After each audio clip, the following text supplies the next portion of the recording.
Hi everyone, welcome back smiley farming 24. ನಾನು ಮಾಡೋಂಥ video ನಿಮಗೆ ಇಷ್ಟ ಆಗಿದರೆ, ಉಪಯೋಗ ಆಗಿದರೆ ಒಂದು ಲೈಕ್ ಕೊಡಿ.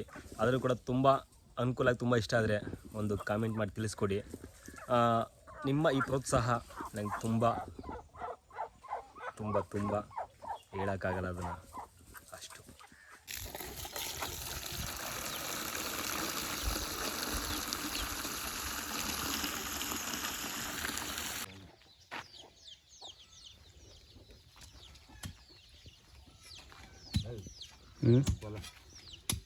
ಇಲ್ಲೇ ಇದೆ ಪಕ್ಕದ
ನೋಡ್ತಿರ್ಬೋದು. ನಮ್ದು ಗ್ರೀನ್ ನೆಟ್ ಇದು ಕೋಳಿ ಮರಿಗಳಿಗೆ ಅಂತಾನೆ ಮಾಡ್ಕೊಂಡು ಸೆಟಪ್ ನೋಡಿ. ಈ ಕಡೆ ಈ ಶೆಡ್ ಇದೆ, ಇದು ಕೋಳಿ ದೊಡ್ಡ ಕೋಳಿ ಬಿಡೋದಿಕ್ಕೆ.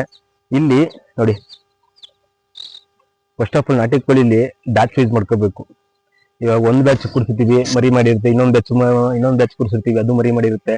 ಸೊ ಬ್ಯಾಚ್ ವೈಸ್ ಮಾಡ್ಕೋಬೇಕು.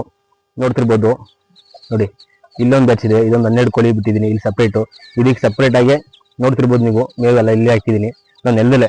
ಫ್ರೀ ರೇಂಜ್ ಕೋಳಿ ಸಾಕ್ತಿರೋದ್ರಿಂದ ಇದು ತೋಟದಲ್ಲ ಕೆರಿಬೇಕಲ್ಲ, ಬೈಲೆಲ್ಲ ಹೋಗ್ಬಿಟ್ಟು, ಅದಕ್ಕೋಸ್ಕರ ಏನ್ ಮಾಡಿದೆ ನೆಲದಲ್ಲಿ ಹಾಕೋದು. ಅದಕ್ಕೆ ಅದ್ರ ಜೊತೆಗೆ ನಾನು ಇನ್ನೊಂದು ಏನ್ ಮಾಡಿದ್ದೀನಿ ಅಂದ್ರೆ, ನೋಡಿ ಬನ್ನಿ, ಇಲ್ಲಿ ಮೊಳಕೆ ಕಾಳು ನೋಡ್ತಿರ್ಬೋದು ನೀವು. ಇದನ್ನ ಚೆನ್ನಾಗಿ ನೆನ್ಸಿರ್ಬೇಕು ಮೊಳಕೆ ಕೋಳಿಗಳಿಗೆ.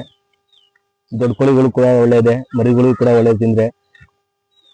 ನೋಡಿ ಯಾವ ರೀತಿ ಇದೆ ಮೊಳಕೆ ಎಲ್ಲ, ಯಾವ ರೀತಿ ಕಡಿದೆ ಹಾಕೋರೆ ತಿಂತವೆ ಕೋಳಿಗಳು. ಹಾಗೇನೆ ನಾವು ಮರಿಗಳಿಗೆ ಏನ್ ಹಾಕ್ತೀನಿ ಅಂದ್ರೆ, ಬನ್ನಿ ತೋರಿಸ್ತೀನಿ ನಿಮ್ಗೇನೆ. ನೋಡಿ ಇಲ್ಲೊಂದು ಬ್ಯಾಚ್ ಇದೆ,